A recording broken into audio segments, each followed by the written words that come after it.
everything. Mark, thank you so much. Well, drones pose a serious risk to firefighting efforts, and we've seen it already when a super scooper actually hit a drone on Thursday. Yeah, let's bring in CBS Colorado's Dillon Thomas. Dillon, you heard from the FBI today about what they're saying about all this and doing. And they're taking a lot of seriousness into looking into who was flying this drone. And they know it wasn't a professional pilot. A professional pilot would have a professional license like this one right here to be able to fly through the FAA. And they would also know that they would have to have their drone professionally registered through the FAA as well. This one was not registered, and they believe it was a recreational pilot who was flying the drone at the time.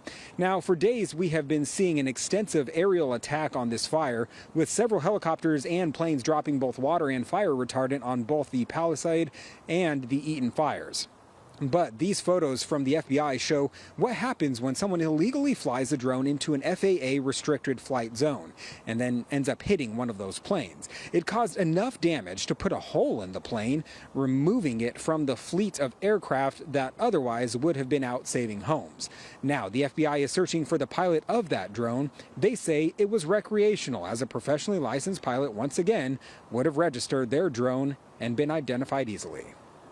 The fact that this was not a professional drone makes it a little more difficult to identify who was flying it, right? It does, but through our investigation, we're going to try to determine those facts. We're going to look for serial numbers. We're going to try to identify fingerprints and DNA to try to put those pieces back together as part of our investigation.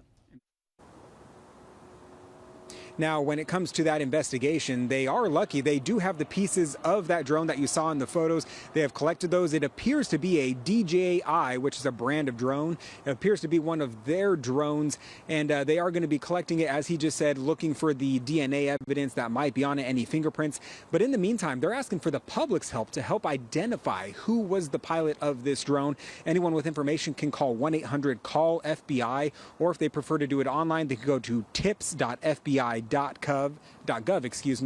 We should note the person who was flying this drone could potentially face felony charges.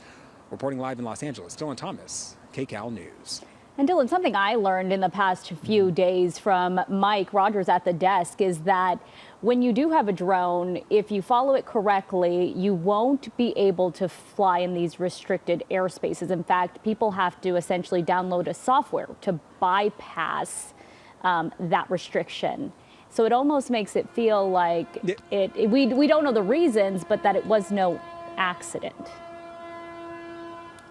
Yeah, and that's correct. In order to get that DJI drone flying, you have to use the DJI app. And when you launch the app to get ready to fly the drone, you're actually watching through the viewfinder on your phone. That's serving as a little viewpoint of where you are. And as you're about to take off, when they have these FAA restrictions for a flight area like this fire zone right now, it will actually pop up saying you are not allowed to fly right now unless you have prior authorization from the FAA. And then in order to take off, you would have to put in there that you got the authorization, and technically it's as easy as lying and saying, yes, I got it, and then you're taking your own risk there. So likely that somebody had lied in order to get that drone to take up, because their range on them is only a couple miles at best. They say they can do 4 or 5 miles, but in reality, you should only be seeing it or roughly within like half mile where you are. So in theory, the pilot of that drone was probably nearby as well.